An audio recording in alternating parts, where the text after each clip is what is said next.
Mermaids. The stories of mermaids goes back in time. Way back, sailors would tell of half man or half woman and a fish. In this video I'm going to go through everything in a chronological order, so we can finally see if they were here in our past, and possibly here now. A brief modern history of mermaids, and then I'll go right back to when they were created. In folklore, a mermaid is an aquatic creature with the head and upper body of a female human and the tail of a fish.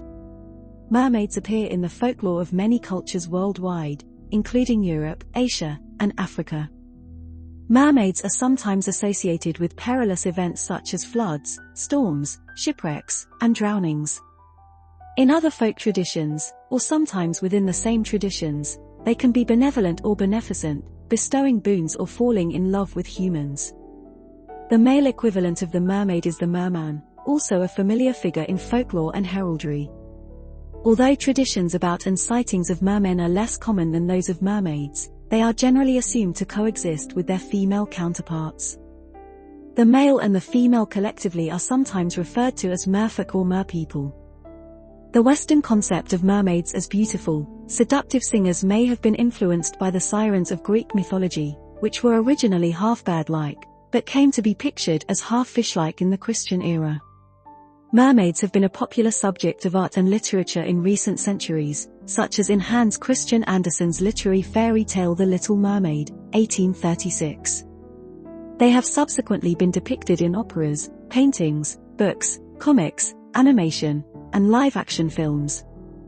I believe mermaids were genetically created by the alien race called Anunnaki that arrived here 450,000 years ago, and they admit they create humans from the creatures here already. We have the original texts to prove this. See my other videos. And now the oldest mention of a mermaid. There is a cylinder seal in the British Museum. They are unsure of the date but put it as 7th century BC, late Babylonian, but they have a question mark there. They can't actually tell when it was made, so they have guessed. But we could guess it's way older.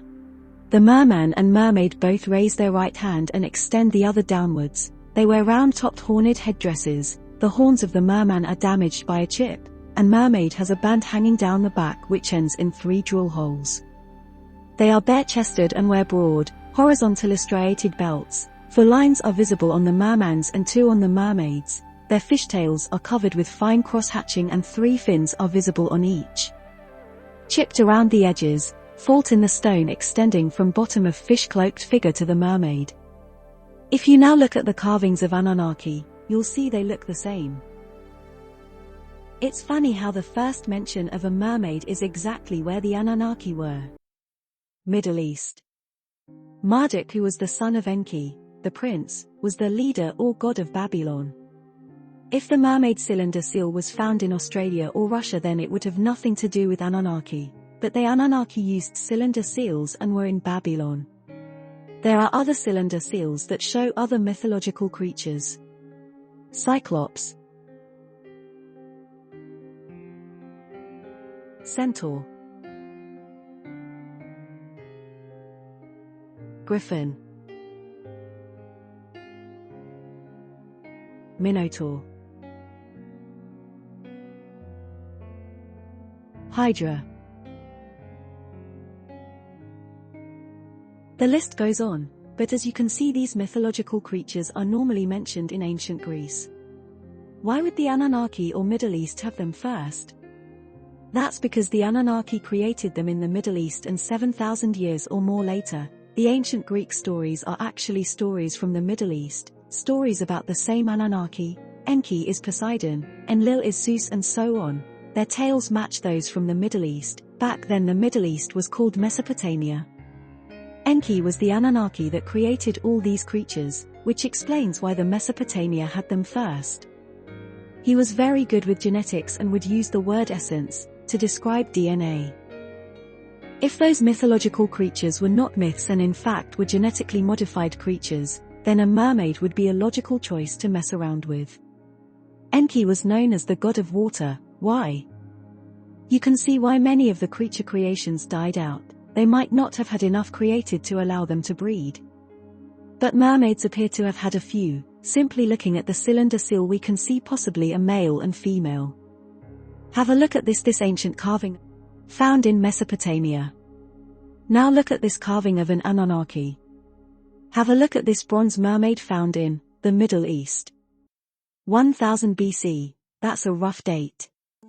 There's clearly a connection between mermaids and the carvings of Anunnaki. If they were not genetically created by Anunnaki, could they actually be Anunnaki from their home planet?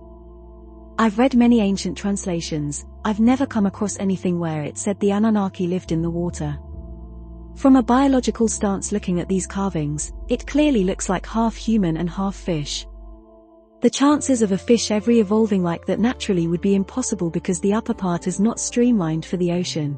It does look like it's been bolted on or stuck together.